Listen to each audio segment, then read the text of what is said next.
Sawadee krap. Good day, Josephians. Praise be Jesus Christ and Mary. Once again, I am Teacher John, your PH Ed instructor. I hope that everybody is doing good today, in spite and despite of everything. This global pandemic would not be the reason for us to stop from learning new things. The institution, administrators, together with the mighty teachers of St. Joseph College of Canlaon Incorporated, is being with you to assist, to facilitate, and to help you reaching your goals in life. Before we proceed, kindly get your PH Ed journal for the note-taking. All you have to do is to listen and take down all the important information as we go throughout of this discussion. Today, let us talk about the skill-related components of physical fitness. But before that, let us have a short and quick recap about the last topic that we have discussed. Last session, we talked about the health-related fitness components, and these are cardiovascular endurance, the ability of your body to deliver oxygen to working muscles during exercise. Next, we have muscular endurance, the ability of your muscle to exert force repeatedly or for an extended period of time. Then, the muscular strength, your muscle's ability to exert a maximum amount of force in one effort. Next, the flexibility, your muscles and joints' ability to move through their full range of motion. And lastly, the body composition, your body's ratio of lean muscles to stored fat. You also performed the different tests that will help you to determine your strengths and weaknesses in relation to 5 health-related components. These tests are: number 1, we have the full plank. Full plank, which measures abdominal and core strength. Next, the trunk lift, that measures the strength and flexibility of the lower back and extensor muscles. We have also partial curl ups, that measures the strength and endurance of the abdominal muscles. Sit and reach, that measures flexibility of the hamstring and back muscles. Shoulder stretch, that measures the flexibility of the shoulder joints.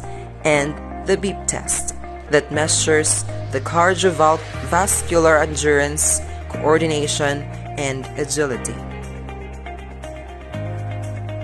Now that we have learned about health-related fitness components, in this session, you will learn about the skill-related fitness components.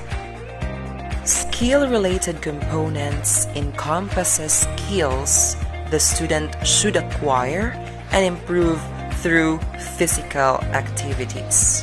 Remember the word acquire and improve. When you say acquire, needed. And when you say improve, to make it more, better, or best. Do you play a sport? Do you enjoy dancing? If you answered yes to either or both of these questions, chances are you possess some or all of the special set of skills needed to excel in these 2 activities. Now, I want you to focus on the next slide. Have you seen the red button on or at the center? Now I want you to imagine that is you. For instance, an athlete, or you are an athlete. Now, as an athlete, you have to possess the skills or the different skills related to fitness. What are these skills? Number 1, we have agility. Second, power. Third, coordination. Fourth, balance. Fifth, reaction time. And sixth, speed. Remember this: skill-related fitness components prepare an individual to learn skills needed for a particular sport. Now, let us talk about it one by one.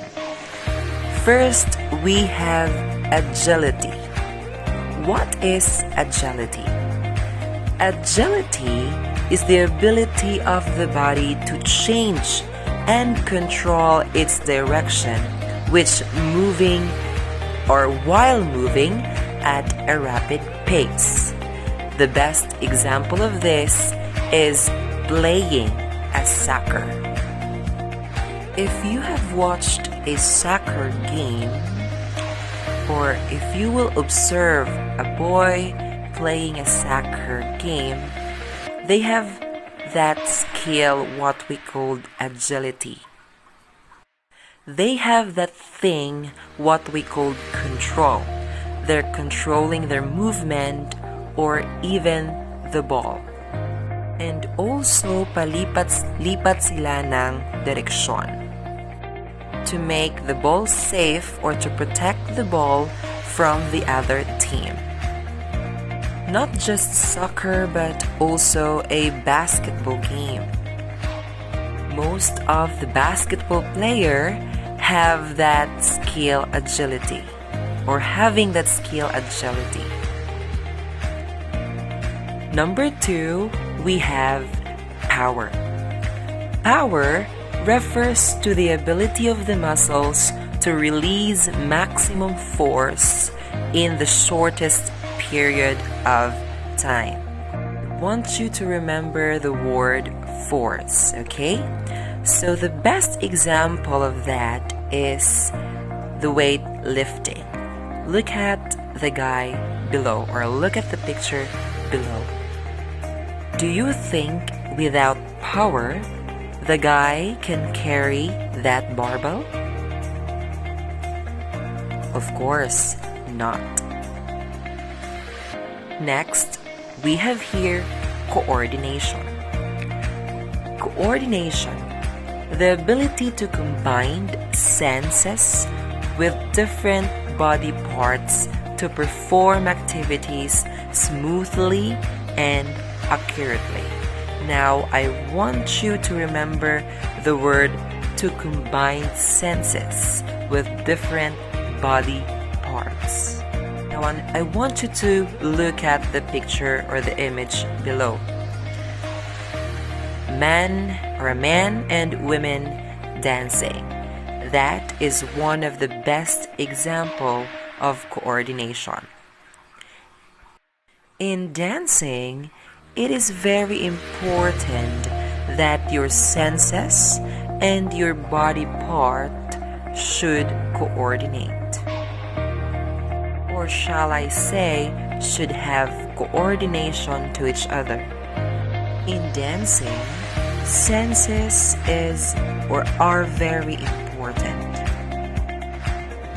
The sense of hearing, the sense of feelings, the sense of sight, and even the sense of touch.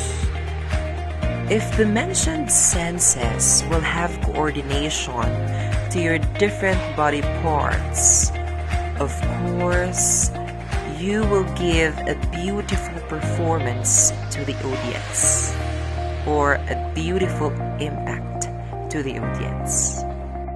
Conclude that coordination is very important in terms of dancing. The fourth one, we have balance. Balance is related to the maintenance of equilibrium while stationary or moving. Best example is the image or the images below. The girl or the woman in the left side having her yoga, and the boys at the right side of your screen riding a bicycle. That is balance. Next, we have here reaction time. What is reaction time? Reaction time is the amount of time it takes to start a movement once your senses signal to move. Now I want you to look at the image below. Okay, so they are runners.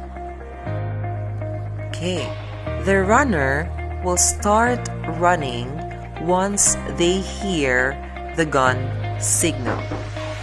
Another example of that is the swimmer or the swimmers. The swimmers will start swimming once they hear the voice of the whistle. Again, remember, reaction time is the amount of time it takes to start a movement once your senses signal to move. Next, we have here speed. Speed is the ability or capacity of an individual to perform a movement of the same pattern at faster rate. Best example is the swimming and the swimmers. Of course, in swimming, you need speed to win. You need speed to defeat your enemy, or you need speed to become a champion. Not just in swimming, but also in basketball or even in running. There is what we call speed. Again, remember, speed is the ability or capacity of an individual to perform a movement of the same pattern at faster rate. Again, the skill-related fitness components are the agility, power, coordination, balance, reaction, and speed. These skill-related fitness components will prepare an individual to learn skills needed for a particular sport. Now let's talk about how does health-related fitness and skill-related fitness differ. Health-related fitness relates to the overall physical well-being of the students. These components are cardiovascular fitness, body composition, flexibility and muscular strength and endurance. While skill-related fitness encompasses skills the students should acquire and improve through physical activity. They are balance, agility, coordination, speed, and power. All of these components benefit a student's ability and skill level in sport or other physical activities. Now let's have a sharp look on the next slide. On the left side, we have health-related fitness components, and on the right side, we have skill-related fitness component.